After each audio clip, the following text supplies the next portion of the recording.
Hello everyone. तो इस part की स्टार्टिंग में हम देखते हैं कि ये चैन के पूछने पर जिंग उसे झूठ बोल देती है कि मैं तो इधर तुम्हारी एक्स गर्लफ्रेंड की फ़ोटो ही ढूंढ रही थी।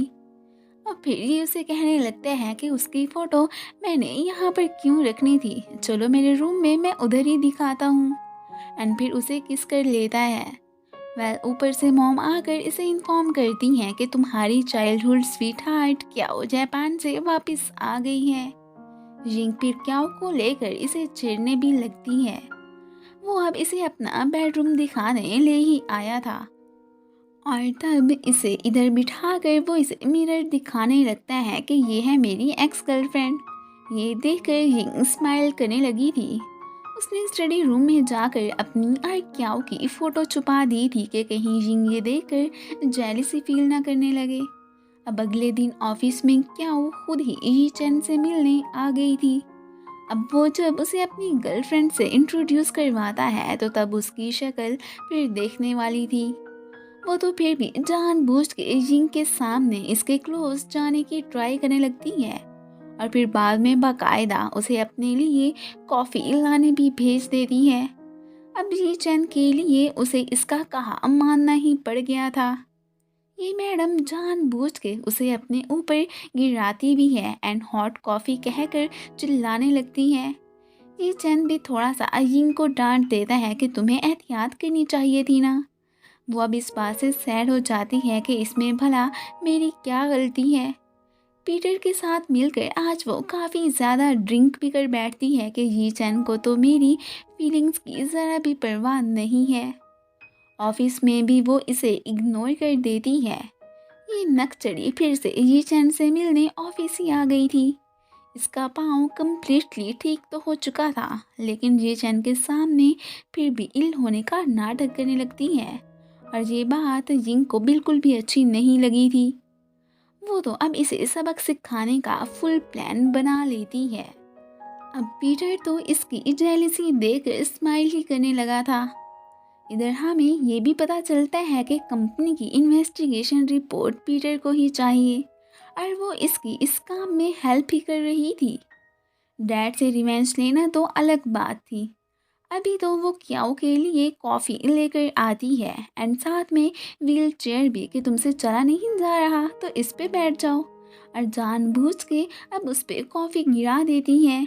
वो हॉट कहकर चिल्लाती है तो यिंग उसे कहती है, अरे ये तो कॉफ़ी कोल्ड थी, इसमें हॉटनेस कहाँ से आ गई।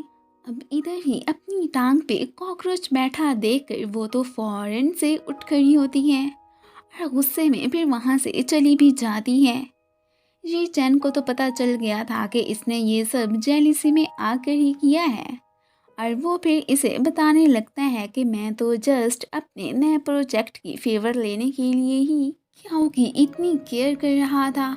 आखिर को ये स्टार है इसलिए इससे हमें फ़ायदा हो सकता है, लेकिन जिंग को इस मैडम की कोई भी हेल्प नहीं चाहिए थी कि हम जो भी कुछ करेंगे अपनी मेहनत से ही करेंगे। डैड जब चुपके से जिंग को देख रहे होते हैं तो तब मॉम भी पीछे से आकर उन्हें ऐसा करता देख ही लेती हैं। डैड ने सबको इकट्ठा करके क्याओ को भी बुला लिया था। वो अब ये चैन से कहते हैं कि क्याओ हमारे न्यू प्रोजेक्ट में हेल्प करने के लिए तैयार है और वो भी एक शर्त पर कि जिंग को रिज़ाइन करना पड़ेगा। उनकी ये बात ये चैन नहीं मानता कि अगर इसे जॉब से निकाला गया तो मैं भी इसके साथ ही यहाँ से जाऊँगा। ये सुनकर तो अब मॉम भी परेशान हो जाती हैं और साथ में उन्हें ये भी कहता है कि वैसे भी ये तो जिंग और मेरा प्रोजेक्ट है, आउटसाइडर्स को इसमें घुसने की कोई भी ज़रूरत नहीं है। अब तो डैड का मुंह ही लटक गया था। अब बाद में वो क्याओ को बुलाकर वो क्लिप भी दिखा देता है जिसमें खुद जिंग को गिराकर सारा इल्ज़ाम उसी पे ही लगा दिया था। उसे अब इतना तो पता चल जाता है कि ये जिंग से कितना लव करता है, इसी वजह से फिर भड़क कर वो गुस्से में वहाँ से जाने लगती है। जिंग भी इधर ही आ गई थी। उसके जाते ही वो तो यहाँ पर इसे उठा लेता है एंड दोनों अब एक प्लेस पर साथ में साइकिलिंग भी करने जाते हैं और साथ में खाना भी मिलकर बनाते हैं। तभी अचानक पीटर का इसे मैसेज मिलता है कि मेरी हेल्प करने अभी के अभी ऑफिस आओ। वो अभी चंद को लेकर उधर ही आ गई थी। वो जो मॉम के रूम में फाइल ढूंढते हुए यहीं पर ही फंस गया था। डैड वो वाला रूम ओपन ही कर रहे होते हैं। ये चंद ने तो खुद उन्हें फिर वहां से जाने के लिए कह दिया था। इस तरह पीटर पकड़े जाने से बच जाता है। अब आखिर उसे रिपोर्ट क्यों चाहिए थी, वो एक सीक्रेट है जिसके बारे में हमें बाद में ही पता चलेगा।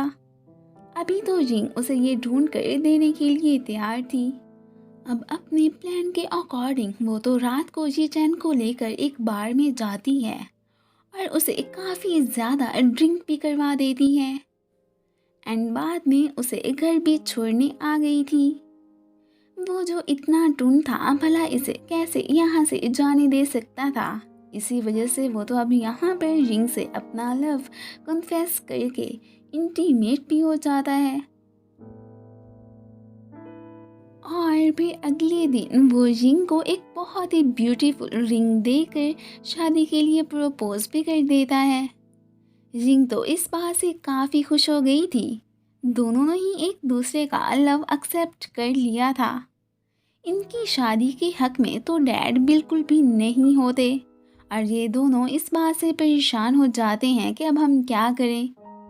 मॉम ऊपर से आकर उसे साफ कह देती हैं कि ये तुम्हारी बेटी है ना, इसी वजह से तुम नहीं मान रहे हो, क्योंकि तुम दोनों का मिशन तो सिर्फ और सिर्फ हमारी दौलत को हथियाने का ही है और कुछ नहीं। जब से उन्होंने डैड को चोरी चोरी रिंग को देखते देखा था, तब से उन्होंने इनकी इन्वेस्टिगेशन करवा ली थी।